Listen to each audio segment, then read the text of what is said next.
Hello everyone, welcome to Tube Affairs. तो आपके IBPS PO mains के लिए जिसका रिज़ल्ट अभी आया तुरंत, जब ये वीडियो मैं रिकॉर्ड कर रहा हूँ तो एक दिन पहले आया। तो IBPS PO का रिज़ल्ट आया तो जिसका मेंस है 30 नवंबर को। तो IBPS PO मेंस के लिए जनरल अवेयरनेस करंट अफेयर्स का जो वीडियो सीरीज़ था उसका ये थर्ड पार्ट वीडियो है। 2 वीडियो पहले आ चुका है, उन्हें आप ज़रूर देखें। साथ साथ जो जुलाई अगस्त इन सब के करंट अफेयर्स थे उन्हें भी आप ज़रूर देखें। और जो RRB PO मेंस के लिए करंट अफेयर्स जनरल अवेयरनेस के सीरीज़ वीडियो थे, 4 वीडियो सीरीज़ थे, उन्हें आप ज़रूर देख लें क्योंकि उनमें लास्ट के 4-5 मंथ के करंट अफेयर्स भी कवर किए गए हैं। तो उस प्लेलिस्ट को आप ज़रूर देखें, RRB PO मेंस के लिए जनरल अवेयरनेस प्लेलिस्ट। तो ये सिर्फ तो अभी जो सिर्फ IBPS PO मेंस के नाम से जो वीडियो सीरीज शुरू किया गया है उसका ये थर्ड पार्ट है, general awareness current affairs series IBPS PO मेंस। तो स्टार्ट करते हैं हम। और बैंकिंग अवेयरनेस की वीडियोस भी सभी अपलोड हो चुके हैं, उन्हें आप ज़रूर देखें। तो फर्स्ट क्वेश्चन है, for how many aspirational districts recently government launched district master plan under PM गति शक्ति मास्टर प्लान। तो PM गति शक्ति मास्टर प्लान के तहत कितने एस्पिरेशनल डिस्ट्रिक्ट के लिए मास्टर प्लान लॉन्च किया है सरकार ने? तो इसका आंसर होगा ऑप्शन A 27। कुल 27 एस्पिरेशनल डिस्ट्रिक्ट्स के लिए इसको लॉन्च किया गया PM गति शक्ति मास्टर प्लान। तो ministry of commerce and industry के द्वारा इसको जारी किया गया डिस्ट्रिक्ट मास्टर प्लान। तो इस सभी जगह जो गति शक्ति योजना के तहत जो प्रोजेक्ट्स होना है उसको स्पेशली फोकस किया जाएगा 27 एस्पिरेशनल डिस्ट्रिक्ट्स को। तो आपको पता है जो PM गति शक्ति इसको कब लॉन्च किया गया था? 2021 में। 2021 में PM गति शक्ति योजना को लॉन्च किया गया था with a budget outlay of 100 crore. ये भी आपको ध्यान रखना है, 100 करोड़ इसका बजट आउटले था। जो टोटल मिनिस्ट्रीज थी इसमें कंबाइन वो थी 16 मिनिस्ट्रीज।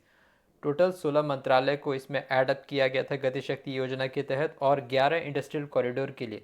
तो मतलब सभी को आपस में इंटरलिंक करने के लिए जो इंडस्ट्रियल कॉरिडोर है, जो इंफ्रास्ट्रक्चर है, जो काम होते हैं अलग अलग मंत्रालय के, उन सभी को एक दूसरे से इंटर रिलेट करके एक बार में उसको इम्प्लीमेंट करने के लिए बनाया गया था गति शक्ति योजना। तो इसको अभी मास्टर प्लान जो लॉन्च किया गया 27 एस्पिरेशन डिस्ट्रिक्ट्स के लिए इसको लॉन्च किया गया।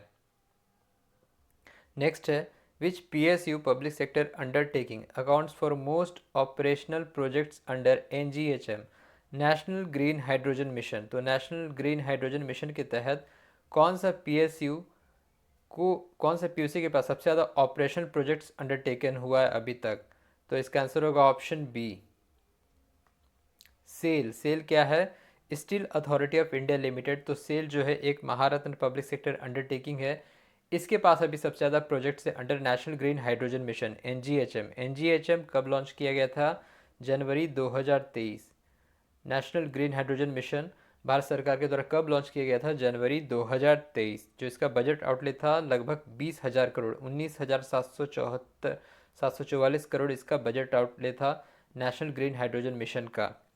सेल की अगर बात करें तो एक महारत्न कंपनी है, ठीक है। वर्तमान में टोटल कितने महारत्न कंपनी है? 14। रिसेंटली किसको महारत्न कंपनी में एडप्ट किया गया? तो महारत्न कंपनी में जो एडप्ट किया गया वो था हिंदुस्तान एरोनॉटिक्स लिमिटेड, हल।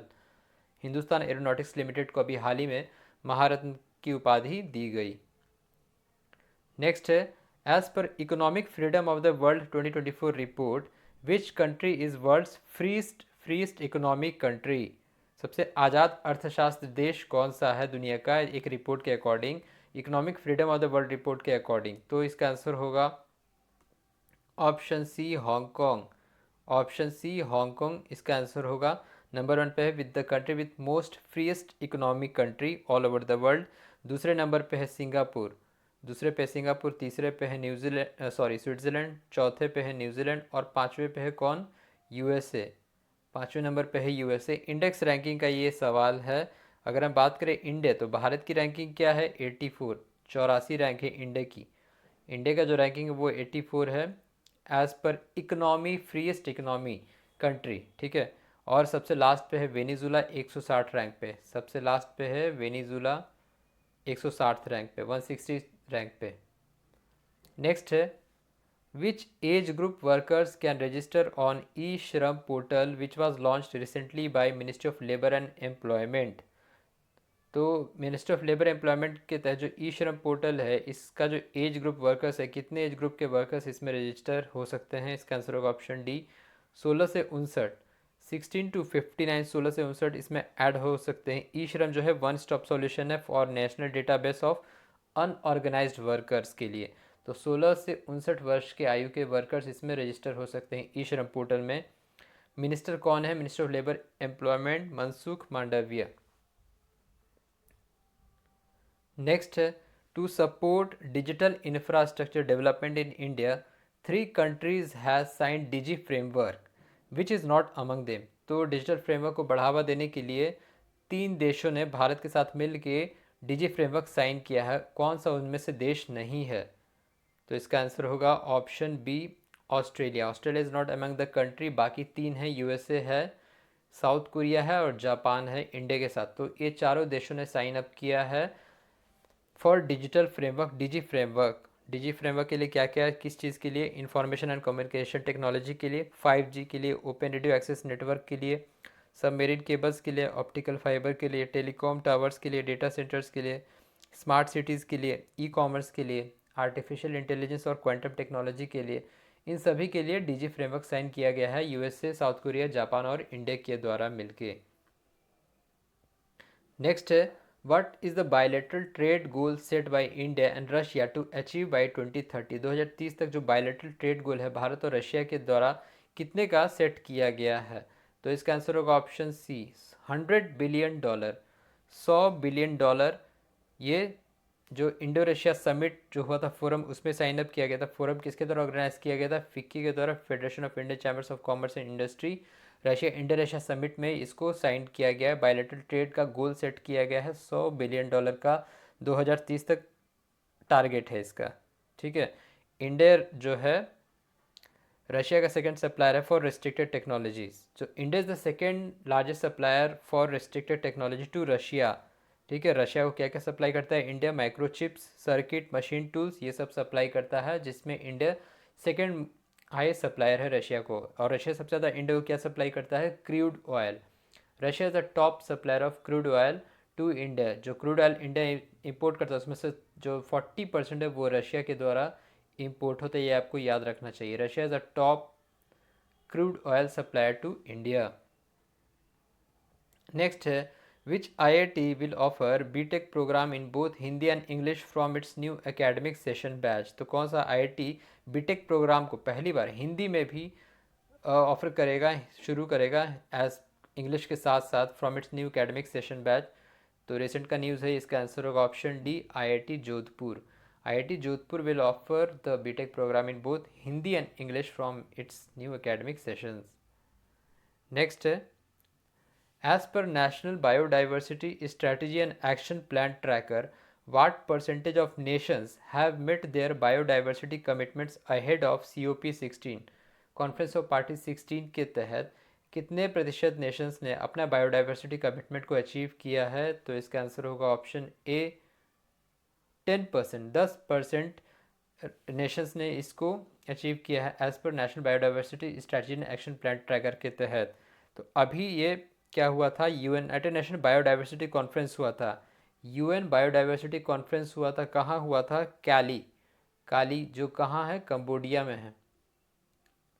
कैली कंबोडिया, माफ़ कीजिए, sorry Colombia, sorry sorry sorry confusion हो गया। कैली जो है कोलंबिया में, तो कोलंबिया में हुआ था United Nation Biodiversity Conference by WWF, World Wildlife Fund for Nature, इसके द्वारा हुआ था। तो इसमें ये कहा गया कि अभी दुनिया भर के 10 नेशन ने ही अपने बायोडाइवर्सिटी कमिटमेंट को अचीव किया है।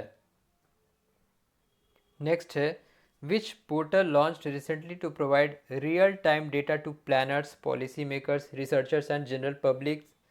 तो इसका आंसर होगा ऑप्शन सी, ई सांख्यिकी। ई सांख्यिकी portal recently launched to provide real-time data to planners, policy makers, researchers and general public. Next है, which country officially joined as 69th member of ADB, Asian Development Bank recently? तो कौन सा सदस्य देश Asian development bank का 69वां सदस्य बना है? तो इसका आंसर होगा ऑप्शन डी, इजराइल। तो एशियन डेवलपमेंट बैंक एशियाई विकास बैंक जो काफ़ी फंडिंग करता है डेवलपमेंट और इंफ्रास्ट्रक्चर के लिए, आप काफ़ी बैंकिंग अवेयरनेस न्यूज़ में पढ़ते होंगे। तो इसका 69वां 69th मेंबर बना है इजराइल। एशियन डेवलपमेंट बैंक में ऐसा नहीं सिर्फ एशियन कंट्रीज़ है, बाहर के भी कंट्रीज़ है जो नॉन एशियन कंट्रीज़ हैं, वो भी एडीबी के सदस्य हैं, मेंबर कंट्री हैं। India is also the member of ADB, Asian development bank. तो इजराइल इसका 69th मेंबर बना है। इजराइल की करेंसी क्या है? शेकेल। इजराइल की जो करेंसी है वो है शेकेल। एशियन डेवलपमेंट बैंक का हेडक्वार्टर कहाँ है? मनीला, फिलीपींस में है।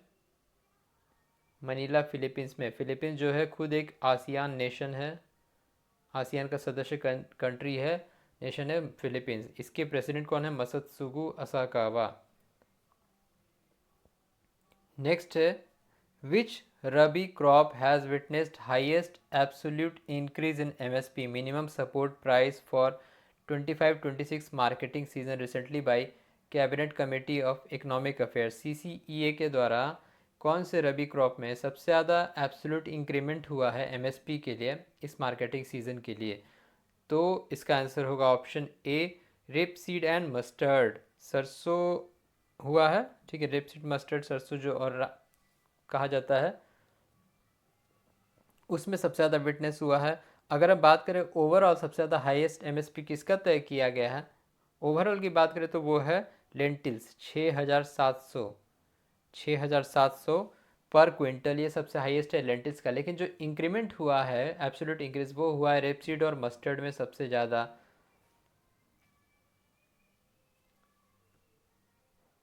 नेक्स्ट है, how many sports event dropped remove from Commonwealth Games CWG 2026 due to lack of budget. तो कितने स्पोर्ट्स इवेंट को कॉमनवेल्थ गेम्स 2026 से हटा दिया गया है? तो इसका आंसर होगा ऑप्शन बी, 9। टोटल 9 स्पोर्ट्स को हटा दिया गया। आपको कमेंट में बताना है नेक्स्ट कॉमनवेल्थ गेम्स कहाँ होंगे 2026 के, आंसर इन कमेंट, ठीक है, कमेंट में आप आंसर कीजिए। तो इसमें से टोटल 9 स्पोर्ट्स को हटा दिया गया है कॉमनवेल्थ गेम्स कमेटी के द्वारा for the next Commonwealth games से। तो वीडियो को यहीं एंड करते हैं हम। IUPAC मेंस का जो थर्ड पार्ट वीडियो है general awareness current affair series का एंड होता है, चौथा पार्ट बहुत जल्दी आएगा 30 तारीख के पहले। So stay tuned. Thank you very much for watching.